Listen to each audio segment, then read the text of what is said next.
പെൺമക്കളെ വിവാഹം കഴിപ്പിച്ചയച്ചാലും അവരെ സംരക്ഷിക്കാനുള്ള ഉത്തരവാദിത്വം അച്ഛനമ്മമാർക്കുണ്ട്. എന്നാൽ കാസർഗോഡ് സംരക്ഷണം കൊടുക്കേണ്ട ഒരു ഉപ്പ മകളോട് കാട്ടിയ ക്രൂരതയെക്കുറിച്ച് അറിയണം. വിവാഹിതയായ യുവതി കുഞ്ഞുമൊത്ത് സ്വന്തം വീട്ടിലെത്തിയപ്പോഴാണ് പിതാവിൻ്റെ ഭാഗത്തു നിന്ന് ലൈംഗിക അതിക്രമം ഉണ്ടായത്. യുവതിയുടെ പരാതിയിൽ 58-കാരനെ പോലീസ് അറസ്റ്റ് ചെയ്തു. കഴിഞ്ഞ രാത്രി അതിക്രമം ഉണ്ടായതോടെ ഭയന്നു വിറച്ച യുവതി സംഭവത്തെക്കുറിച്ച് ആദ്യം മറ്റാരോടും പറഞ്ഞില്ല. പിന്നീട് രാവിലെയാണ് പോലീസ് സ്റ്റേഷനിലെത്തി പരാതി നൽകിയത്.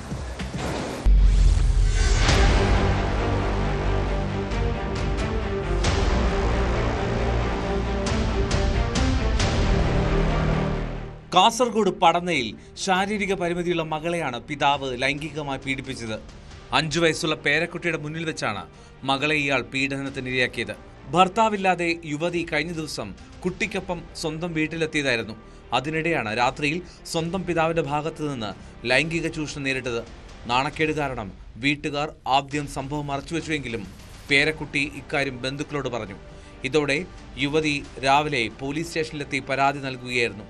സംഭവത്തിന് പിന്നാലെ മാനസികമായി തകർന്ന യുവതിയെ പോലീസ് കാഞ്ഞങ്ങാട് ജില്ലാ ആശുപത്രിയിൽ കൗൺസിലിംഗിന് വിധേയയാക്കി.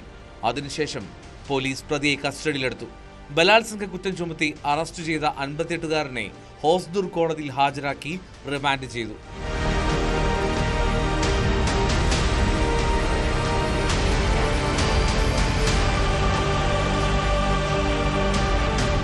ന്യൂസ് 18 കാസർഗോഡ്.